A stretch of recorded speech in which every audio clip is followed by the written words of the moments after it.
Another day, another RC. So what we have here is the Arrma Mojave Grom BLX, the brushless version of the Arrma Mojave Grom. So, open natin. So, mainit-init pa to eh. Deliver lang nito dyan sa pintuan.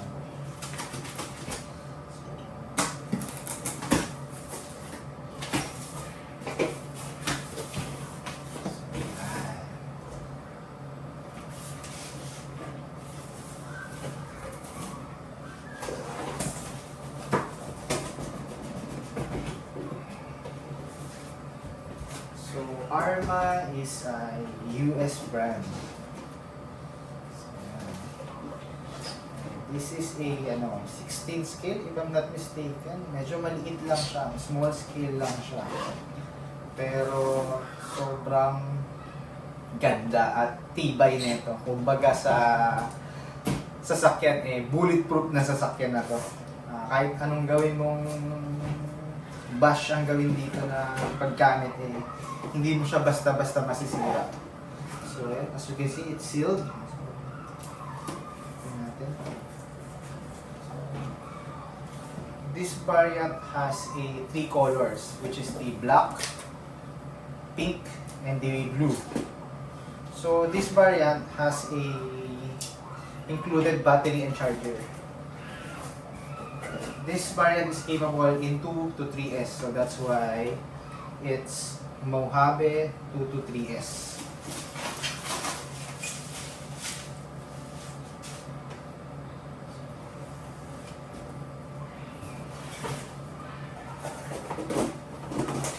This is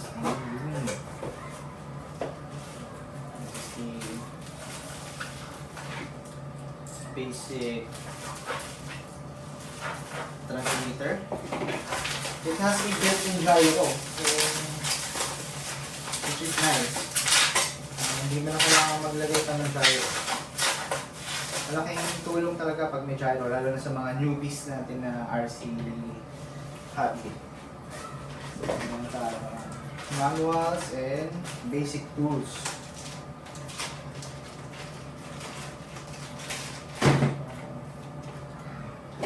This is the Arrma BLX, Mojave Grom BLX.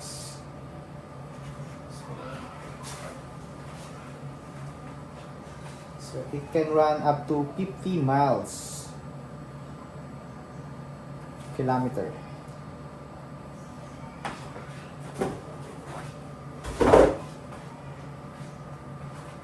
So this is the manual on how to remove the cover. Auto.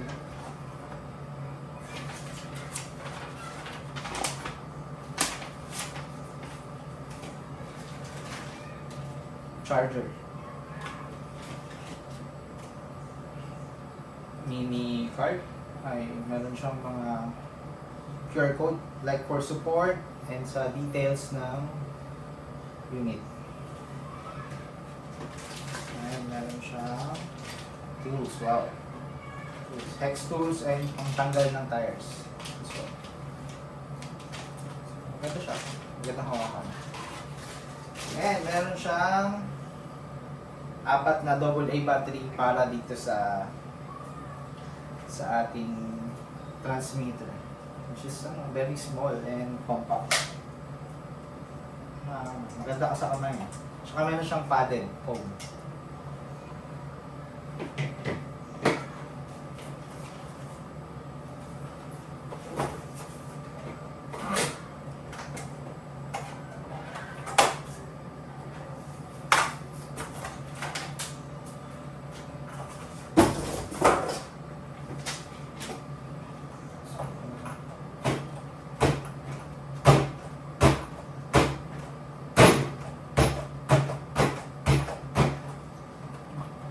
Ganda na shock oh.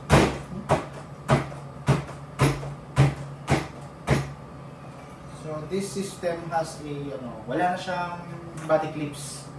So meron na siyang pinipindot lang dito sa kabilang side to remove. mabilis na siya.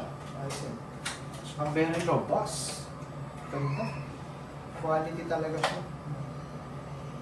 And makikita mo dito, nakalagay. Don't just bash. Blast. So, hindi lang sapat ang bashing dito. Kailangan mo ditong talagang kahit i-hard mo yung paggamit dito, hindi mo siya talaga basta-basta masisira. Very well built talaga to. Pero very small lang siya. Pero ang ganda ng build. Talaga yung quality, makikita mo. So this version pala is yung ano na upgraded version na may una kasing lumabas na Mojave ground na all plastic. Plastic yung shocks niya, plastic yung differentials niya, which is yun yung mga unang part na nasisira. So this one is the upgraded version, which is have a brushless motor, brushless ESC, metal na yung shocks niya, and metal na rin yung mga differentials niya. So this variant pala yung included na battery na Spectrum, if I'm not mistaken. Yes, Spectrum na 2S. Pero medyo mahina lang siya tumakbo dito kasi which is 2S lang. So maximum niya dito is, if I'm not mistaken, 35 miles ang maximum niya into 2S battery. Yes, yeah. So pag sa 2S, maximum niya is 35 miles. Pero pag nag 3S battery ka, ang 50% mo 35 miles, ang 75% throttle 40 miles. Sa 100% throttle, 50 miles plus. So kaya pa niyang lumagpas ng 50 pag sa 3S ang gamit mo. So dito gagamit ako dito ng 3S battery para mas ma-maximize ko yung potentials na.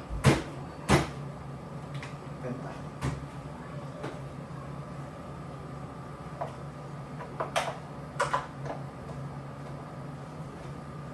Tama ba?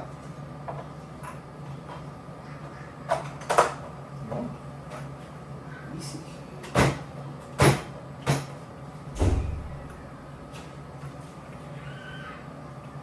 This is the BLX Grand Mojave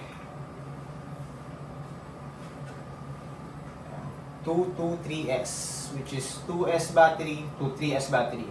Capable siya.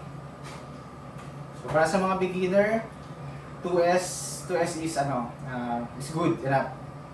Pero sa mga bihasa na nag-RC, na mga tagal na nasa hobby ng RC, medyo bitin na kayo dito sa 2S. So mas maganda talaga 3S kapag gagamitin mo to sa bashing.